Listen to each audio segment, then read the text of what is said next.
ಮಾಜಿ ಮುಖ್ಯಮಂತ್ರಿ ಸಿದ್ದರಾಮಯ್ಯ ಬಿಜೆಪಿಗೆ ಸೇರುತ್ತಾರೋ ಇಲ್ಲವೋ ಗೊತ್ತಿಲ್ಲ, ಆದರೆ ರಾಜಕಾರಣದಲ್ಲಿ ಯಾವುದೂ ಅಸಾಧ್ಯವಲ್ಲ ಎನ್ನುವ ಮೂಲಕ ಬಿಜೆಪಿ ಮುಖಂಡ ಆರ್ ಅಶೋಕ್ ಮತ್ತೆ ಆಪರೇಷನ್ ಕಮಲದ ಸುಳಿವು ನೀಡಿದ್ದಾರೆ. ಶಾಸಕಾಂಗ ಪಕ್ಷದ ಸಭೆಯ ಆರಂಭಕ್ಕೂ ಮುನ್ನ ಸುದ್ದಿಗಾರರೊಂದಿಗೆ ಮಾತನಾಡಿದ ಅವರು, ಸಿದ್ದರಾಮಯ್ಯನವರು ಮುಖ್ಯಮಂತ್ರಿಯಾಗಿದ್ದಾಗ ಜೆಡಿಎಸ್ ವರಿಷ್ಠ ಹಾಗೂ ಮಾಜಿ ಪ್ರಧಾನಿ ಎಚ್.ಡಿ. ದೇವೇಗೌಡರ ವಿರುದ್ಧ ಟೀಕಾ ಪ್ರಹಾರ ನಡೆಸಿದ್ರು. ಅಂಥವರೇ ಇಂದು ಪರಸ್ಪರ ಕೈ ಜೋಡಿಸಿದ್ದಾರೆಂದರೆ ರಾಜಕಾರಣದಲ್ಲಿ ಅಸಾಧ್ಯ ಎಂಬುದು ಇಲ್ಲವೇ ಇಲ್ಲ ಎಂದು ಖಂಡತುಂಡವಾಗಿ ಹೇಳಿದರು. ದೇವೇಗೌಡರು ಸಿದ್ದರಾಮಯ್ಯನವರು ಪುನಃ ಒಂದಾಗುತ್ತಾರೆ ಎಂಬುದು ಯಾರೊಬ್ಬರೂ ನಿರೀಕ್ಷೆ ಮಾಡಿರಲಿಲ್ಲ. ಹಾವು ಮುಂಗಿಸಿ ಅಂತಿದ್ದವರೇ ಒಂದಾಗಿರುವ ಇನ್ನು ನಮ್ಮ ಪಕ್ಷಕ್ಕೆ ಅನ್ಯ ಪಕ್ಷಗಳಿಂದ ಬರುವುದಿಲ್ಲ ಎಂಬುದಕ್ಕೆ ಗೊತ್ತಾಗುತ್ತದೆಯೇ ಎಂದು ಪ್ರಶ್ನೆ ಮಾಡಿದರು. ರಾಜ್ಯದಲ್ಲಿ ಸರ್ಕಾರ ಅಸ್ತಿತ್ವದಲ್ಲಿ ಇದೆಯೋ ಇಲ್ಲವೋ ಎಂಬುದು ಜನರಿಗೆ ಗೊಂದಲವಾಗಿದೆ. ಇಲ್ಲಿ ಮುಖ್ಯಮಂತ್ರಿ ಯಾರು ಎಂಬುದೇ ತಿಳಿಯುತ್ತಿಲ್ಲ. ಸಚಿವರು ಎಲ್ಲಿ ಹೋಗುತ್ತಿದ್ದಾರೆ, ಏನ್ ಮಾಡ್ತಾ ಇದ್ದಾರೆ ಎಂಬುದು ದೇವರಿಗೆ ಗೊತ್ತು ಎಂದು ವ್ಯಂಗ್ಯವಾಡಿದರು. 38 ಶಾಸಕರನ್ನ ಇಟ್ಟುಕೊಂಡವರು ಇಂದು ರಾಜ್ಯದ ಚುಕ್ಕಾಣಿ ಹಿಡಿದಿದ್ದಾರೆ. 2ನೇ ಸ್ಥಾನದಲ್ಲಿರುವವರು ದಯನೀಯ ಸ್ಥಿತಿಗೆ ಬಂದಿದ್ದಾರೆ. ಅತಿ ಹೆಚ್ಚು ಸ್ಥಾನ ಗೆದ್ದಿರುವವರು ವಿರೋಧ ಪಕ್ಷದಲ್ಲಿದ್ದಾರೆ. ಇದು ಪ್ರಜಾಪ್ರಭುತ್ವದ ವ್ಯವಸ್ಥೆಯ ದುರಂತವೋ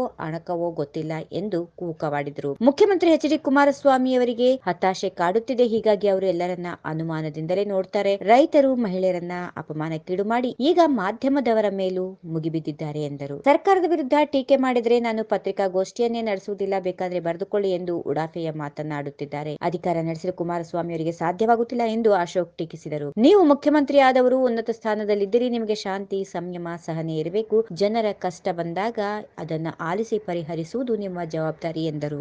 ಈ ವಿಡಿಯೋ ನಿಮಗೆ ಇಷ್ಟವಾದಲ್ಲಿ ಲೈಕ್ ಮಾಡಿ, ಶೇರ್ ಮಾಡಿ, ಸಬ್ಸ್ಕ್ರೈಬ್ ಮಾಡಿ.